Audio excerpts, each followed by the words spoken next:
দাদা বাড়িতে আছেন? দাদা, ও গো দাদা এসছে। বসেন দাদা বসেন, আমি টাকালে আসছি।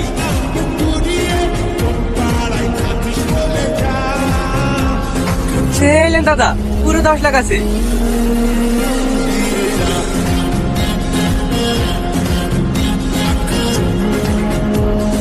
এইলে ধর, এইলে। কি হলো দাদা, এখন তো আরো 10 লাখ টাকা পাবেন, টাকা ঘুরে দিচ্ছেন কেন?